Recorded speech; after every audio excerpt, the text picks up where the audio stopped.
Greetings, folks, and welcome to the Electromaker Show. This is your midweek roundup of all things maker and embedded and lovely. Now, we are back in the Attic of Dreams. Yes, we are here again with a new camera and a new camera angle. A lot of this is still being tweaked. The show's had a bit of a spring clean, but obviously this will improve as time goes on. It's one of the many things that's happening with Electromaker right now, which will be becoming clearer and we will be announcing over the next few weeks and months. It's a very exciting time. But for now, let's get back to having a nice regular show. We will be announcing the winner of the Arduino Uno Mini competition, looking at some really cool things from the week, and a new Raspberry Pi Zero form factor board, but it's Risc-V, which is very exciting. Anyway, with that to get through, let's get on with the show.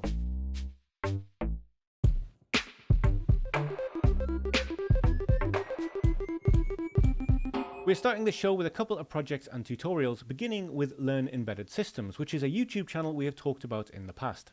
Now, we first talked about Learn Embedded Systems back when they were doing their initial guide to the Raspberry Pi Pico videos. This was everything from the first look to how to set it up in Visual Studio. I think the specific video we talked about was this one on multi-core programming on the Pi Pico. It was the first very clear and easy to understand tutorial on multi-core programming on the Pi, which is why it appealed to me, because I'm not a computer scientist. I've learned by bashing my head against things, and this was a very easy thing for someone like me to follow. Now, Learn Embedded Systems has turned their mind towards FreeRTOS on the Raspberry Pi Pico. This is a free real-time operating system, if you're not familiar with it. FreeRTOS is a fantastic thing. I have actually got a little bit of experience with it, because I got a book on the subject a while ago with STM32. I've worked through that. I wouldn't call myself an expert, but I do understand it now. And this is the third video in a series of videos about exactly that. This is, of course, FreeRTOS on the Raspberry Pi Pico instead, they're just really, really well described videos. As you're seeing, there's slides that say exactly what each part of the real-time operating system does and how it works. The idea here is that you truly understand it and then you implement it, which is, of course, a very good way of learning things. I've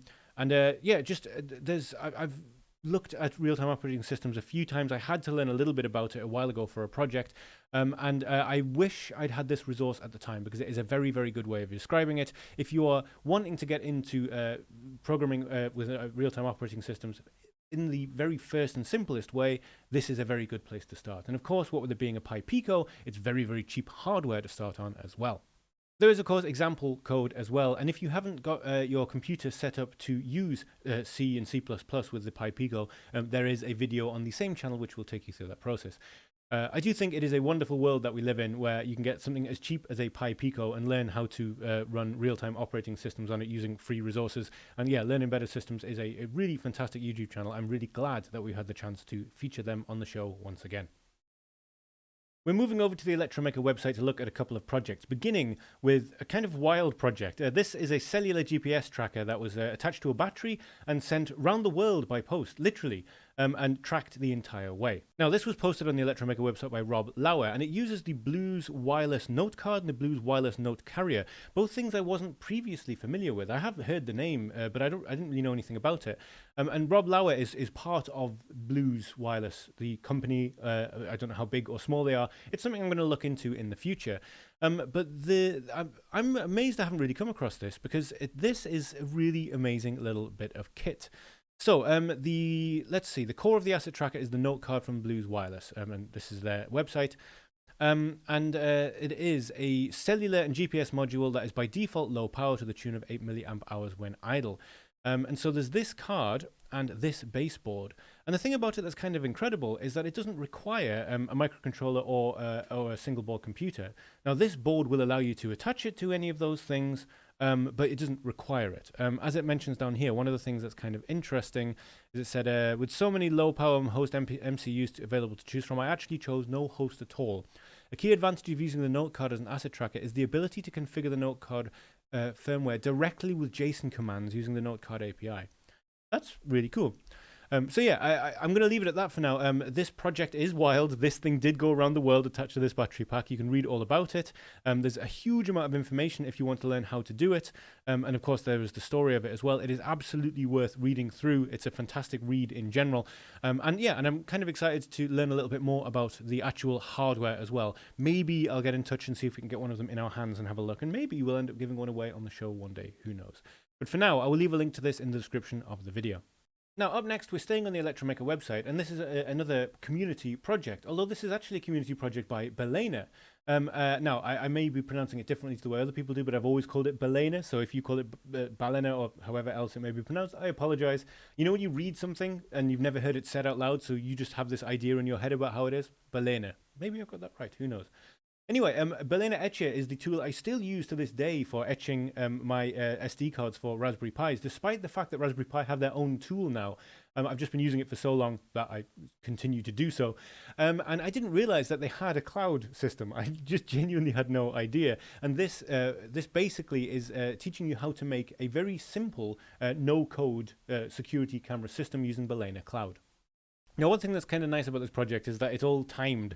So you get up to here and it said, how long did that take? 5 minutes or so? Okay, great. And then you keep going, and then it keeps going through. Okay, how long were we at? 10 minutes. And so, yeah, the entire project, as it says at the end, took 25 minutes. Not bad. But in short, this will take you from a fresh Raspberry Pi.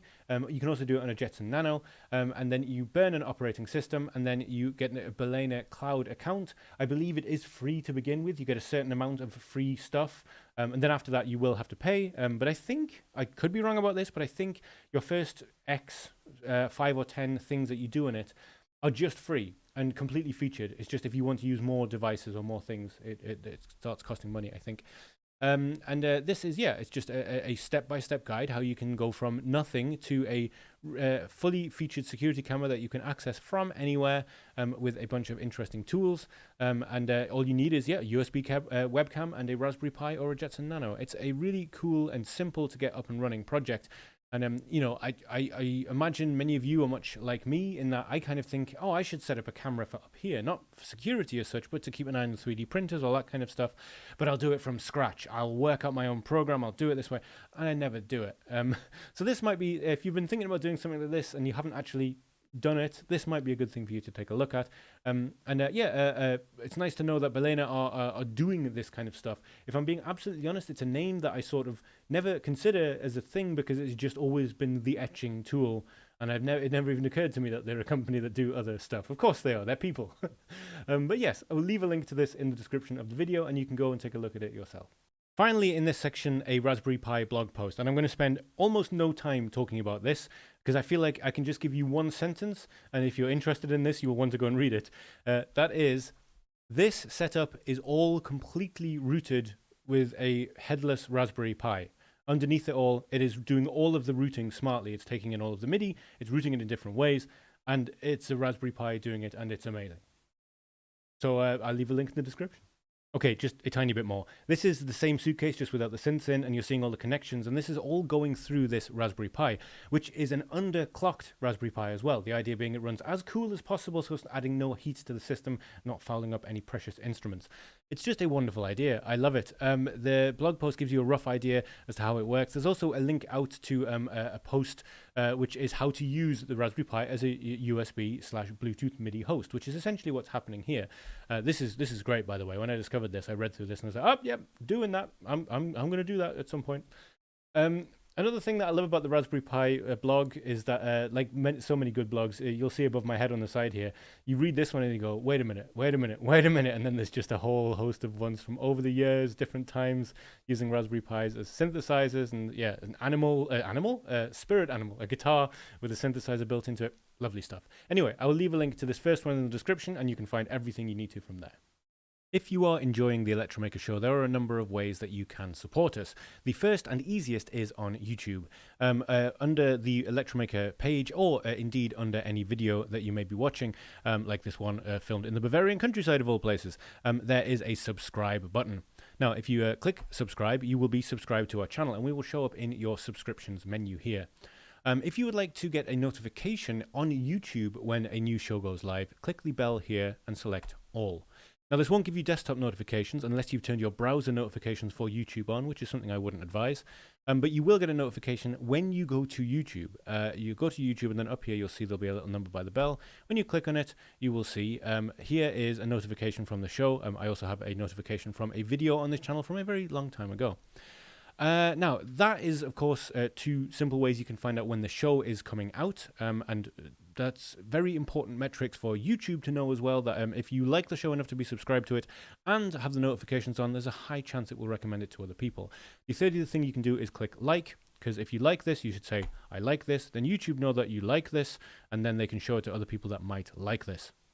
Speaking of things I like, Raspberry Pis with audio. You know how much I love microcontrollers and embedded things making sounds, and that's why this particular hat is something I'm interested in. Now, this is in the Electromaker store. We do have a shop at electromaker.io under the shop tab, and we stock things from Adafruit. And this is something that I'm finding quite compelling at the minute. This nice little 1-watt speaker with a little LCD screen. So it's basically just a DAC, a tiny speaker, and a screen, and it works with all kinds of Raspberry Pis. Raspberry Pi 0, Raspberry Pi 2, 3, 4, anything with a 40-pin header, I think. And this is just one of many things we do stock in the shop. Buying things from our store is by far the best way you can support this podcast. And as you can see running along the top here, we have quite a high number of different things from different suppliers. The next time you're thinking of starting a project, if you think of us, that will really help us. Now, if you're not in a position to buy things right now, or you just have everything you need, the other thing that was worth knowing is that under the community tab, we have a link to the Discord server. This is also where you can browse projects from Electromaker community members, and you can also upload your own projects here as well. And this is something that we will be talking about soon.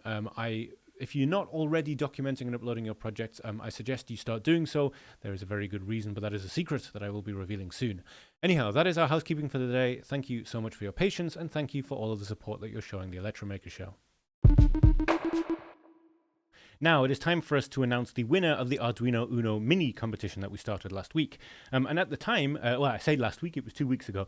At the time, I was in the middle of the Bavarian countryside, and I didn't actually have it to hand. Now, this is not the Arduino Uno Mini you'll be winning.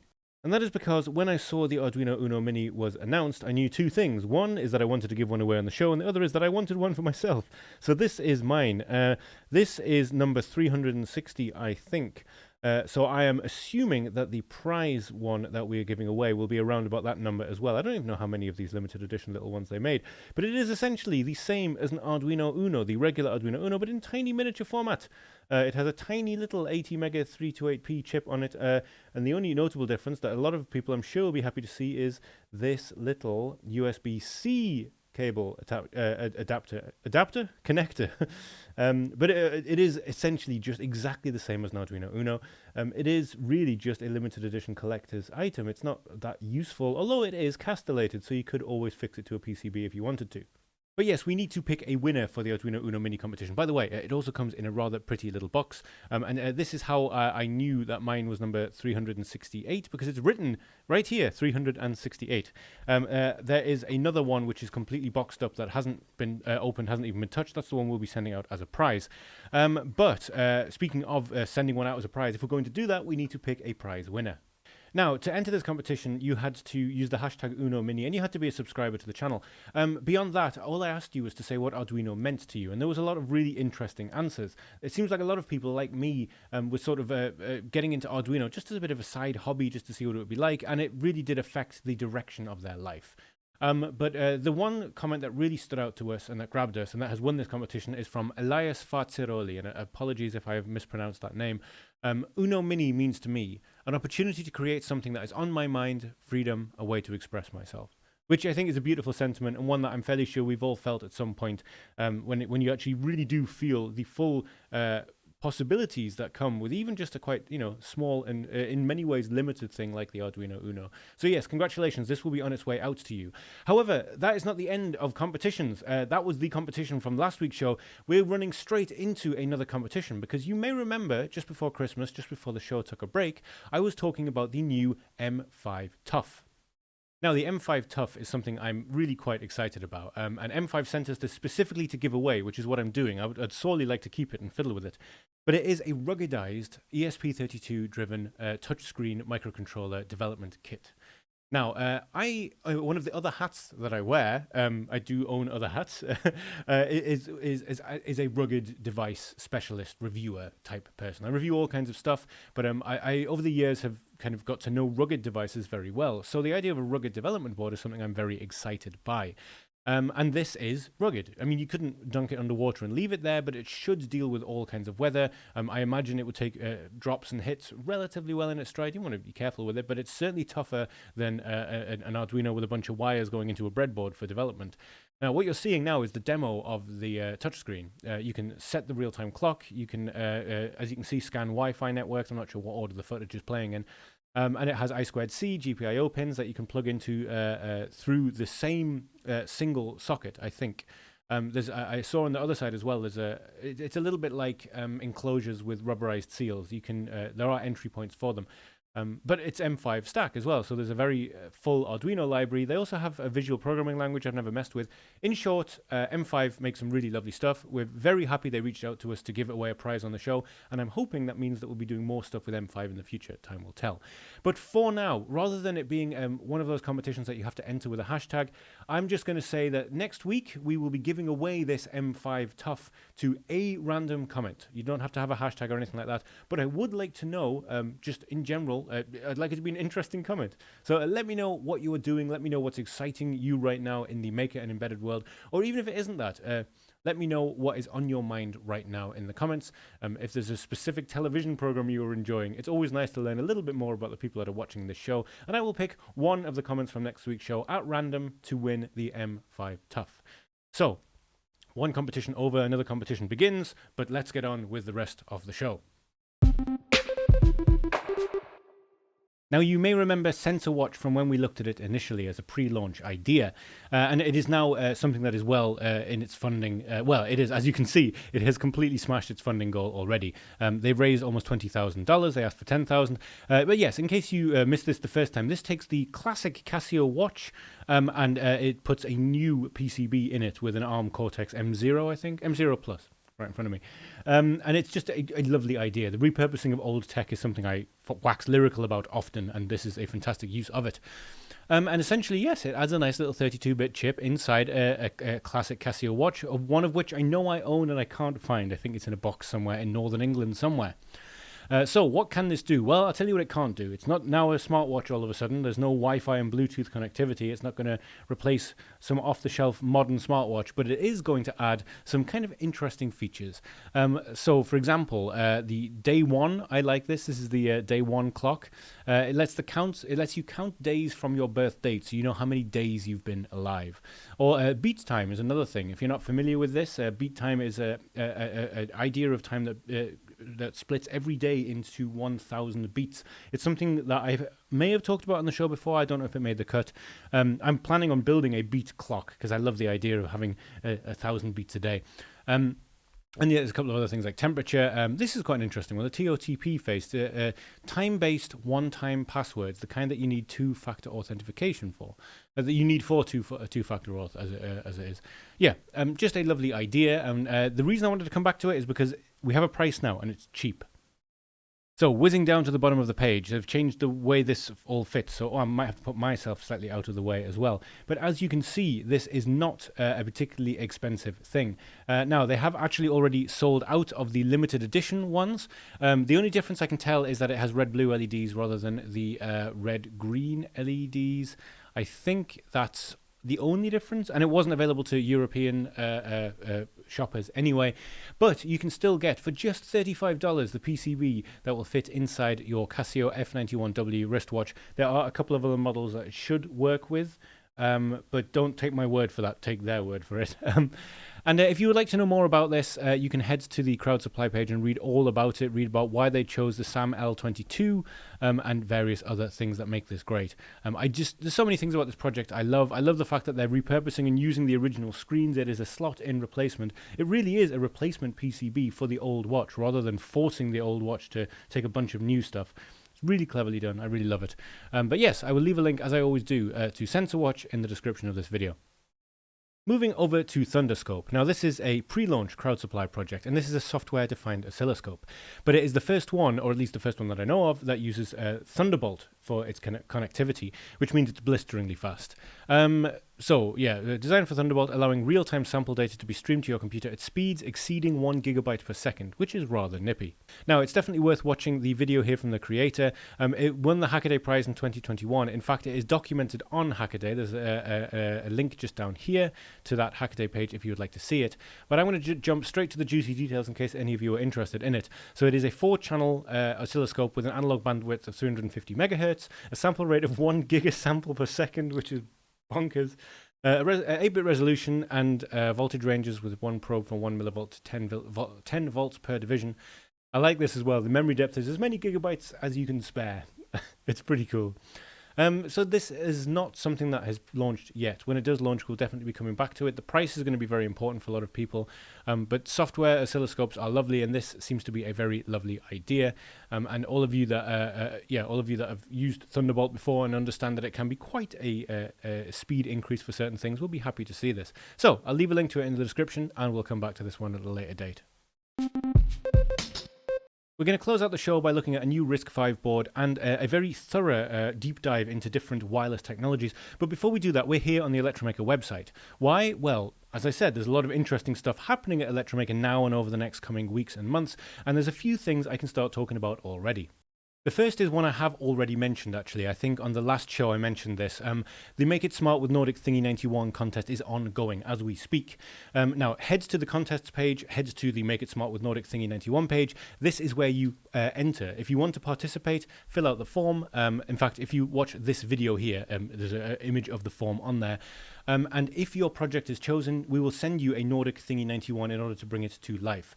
You'll have 8 weeks to do so, and the winner wins $1,000, second place $750, third place $500.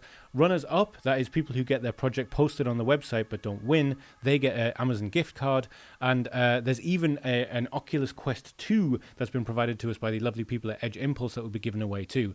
This is a really big contest with really amazing hardware. The Thingy 91 is something I love. I have one here that I'm going to be doing some projects with in the coming weeks as well. And yes, that's something that I just wanted to bring to your attention. If you're not already thinking of entering this competition, it's one of the biggest ones we've ever done so far. Head to the contests tab on the Electromaker website to find out everything you need to know. But that is not all. If you are enjoying the show, you'll probably also enjoy the Electrowire. That is our new section on the blog. So I've started today actually with the news of the Google Dev Board Micro. This is essentially going to be a daily section on the website covering news or newsworthy projects, very similar to what we do in the show, but there's always too much stuff to fit in the show. Sometimes a news story will break when I'm in the middle of making a show, so we decided we'd extend this out to a written thing as well. And of course, you can sign up to this with your RSS feeds if you would like to. And as I mentioned, today's news is the DevBoard Micro has been quietly announced by Google. I can give you the cliff notes. Looks pretty cool. No price yet. But yes, that's a couple of the new Electromaker things. There's plenty more things that are planned out for 2022. We'll talk about them when we get to them. But for now, the Electrowire is now live, and yes, the Make It Smart contest is ongoing. I hope these are things that you enjoy. But anyhow, let's get on with the rest of this section.